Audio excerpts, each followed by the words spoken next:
მარიამ ყოლაშვილის სოციალური სამართლიანობის ცენტრის იურისტია ახლა ჩვენთან ერთად და მასთან განვაგრძობთ საუბარს ამ თემაზე. მარიამ, მოგესალმებით და მადლობა მობრძანებისთვის. მარიამ, პირველ რიგში რა ვიცით ახლა ჩვენ ბოლო ინფორმაცია სად არის თემურ ქათამაძე და რა ტიპის საფრთხის წინაშე დგას ის ახლა?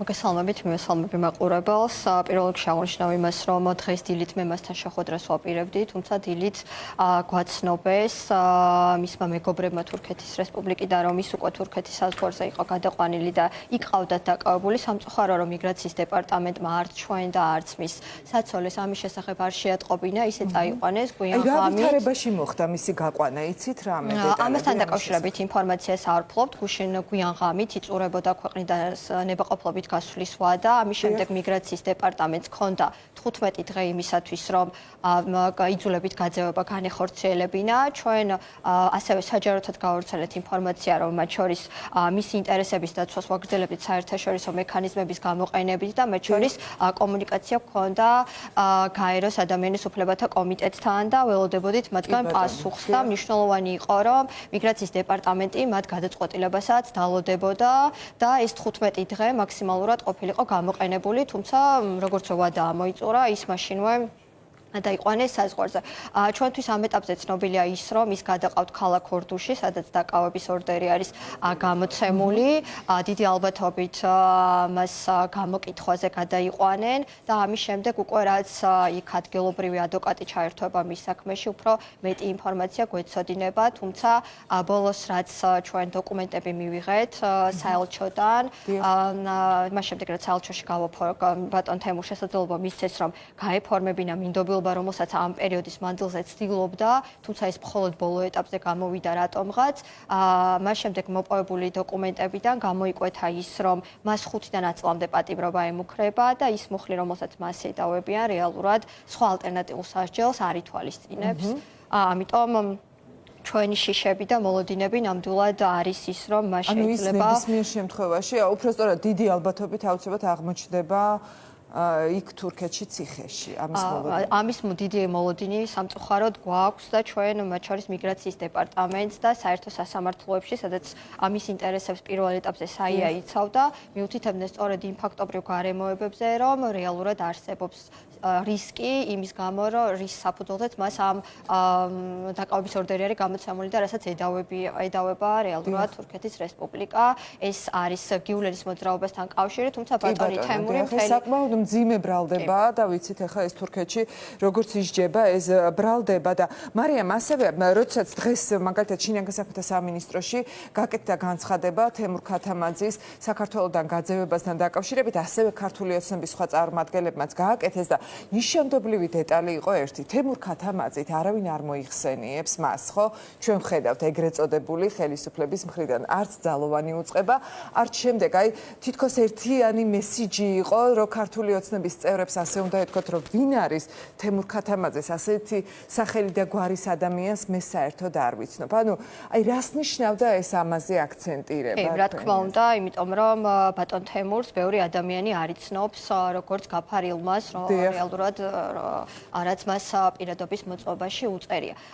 ბატონი თემურის საქმე, რომ ნიშანდობლივად პოლიტიკური თვალსაზრისით ძალიან საინტერესო იყო ქართული ოცნებისთვის, ეს აჩვენა იმანაც, რომ ის მას შემდეგ დააკავეს, მიუხედავად იმისა, რომ აქ წლების განმავლობაში ის ცხოვრობდა, მას შემდეგ დააკავეს, რაც ის ბათუმში მიმდინარე მოვლენების, ხო, ერთ-ერთი სახე იყო და სიმბოლო იყო და დაკავების შემდეგ ის უკანვე შეაბრუნეს და მიგრაციის დეპარტამენტმა 3 დღეში განიხილა მისი საერთაშორისო დაცვის საკითხი და საინტერესოა ისიც, რომ მოსამართლეები, რომლებიც ამ პროცესში მონაწილეობდნენ სააპელაციო სასამართლოში, როგორც გაძევების, ასევე საერთაშორისო დაცვის საკითხში, იყვნენ ისინი, რომელსაც უკვე ჰქონდა თუ არის ნათქვამი ბატონი თემურისთვის მოქალაქეობის მინიჭებასთან დაკავშირებით.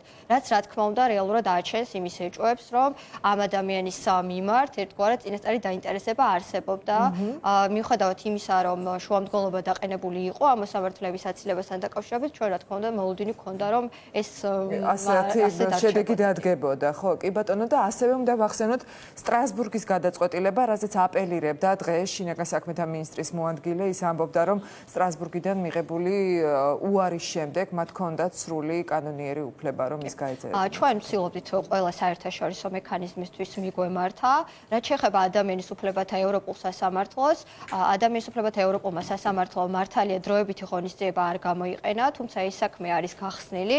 ჩვენ ამ პროცედურას სამომავლოდ აუცილებლად დავიწყებთ და დიდი იმედი გვაქვს, რომ რეალურად ბევრი მუხლის, მათ შორის სამართლიანი სასამართლოს უფლების დარღვევა საქართველოს მიმართებით დადგინდება. კარგად იცოდნენ მათ, რომ ჩვენ ასევე როგორც აღნიშნე გაეროს ადამიანის უფლებათა კომიტეტისთვის ჰქონდა მიმართული და მათი მხრიდანაც პასუხს ველოდებოდით, თუმცა სამწუხაროდ არ დაელოდნენ არც მათ გადაწყვეტილებას და გუშინ ისე რომ საერთოდ არავის არ ჰქონდა ინფორმაცია, ის გადაიყვანეს საზღვარზე, ასევე დაგეგმილი იყო რომ შეხვედროდა ის მის საცოლეს, იმედი ჰქონდა რომ წაიყვანდნენ სარფის გავლით, თუმცა როგორც ჩვენთვის არის ცნობილი, ის ამ მიმართულებით არ წაუყვანია და შესაბამისად ხო ვერ შეძლო ვერც აქ მყოფ მის ახლობლებთან დამშვიდობება სამწუხაროდ. ხო, აი სავარაუდოდ არ ვიცი ექნება თუ არა თავად ბატონ თემურს კომუნიკაციის შესაძლებლობა ან ოჯახის წევრებთან, ან ადვოკატებთან, ის ალბათ უფრო მეც მოყვება მისი აი ამ გაყვანის უშუალოდ აი პროცედურის შესახებ, რა მოხდა, როგორ იყო, როგორ გრძნობს ის თავს ამაზე.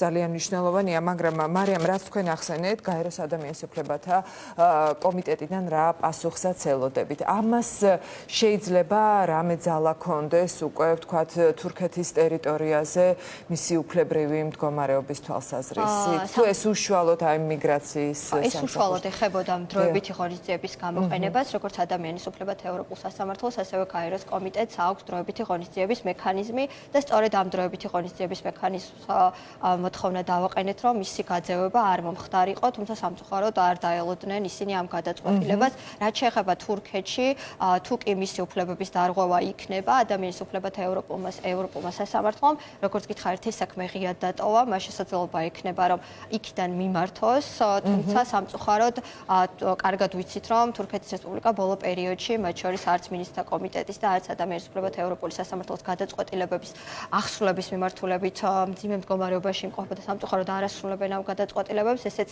ერთ-ერთი რისკი იყო, რომელსაც ვასაბუთებდით, რომ შესაძლოა მისი უფლებების დარღვევის შემთხვევაში ეს ვერ მოხდარიყო ამის აღმოფხვრა.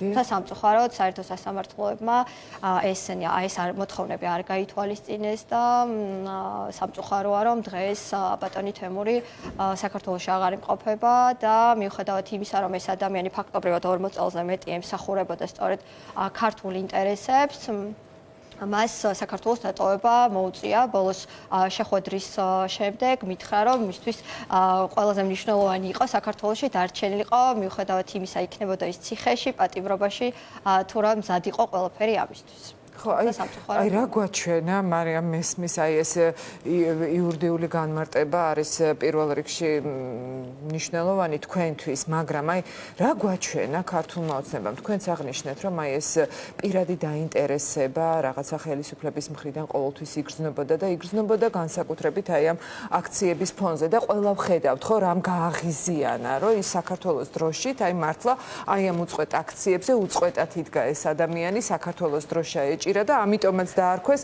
ბათუმელი მედროშე, როგორც აი ამ აქციების ერთ-ერთი მთავარი სიმბოლო.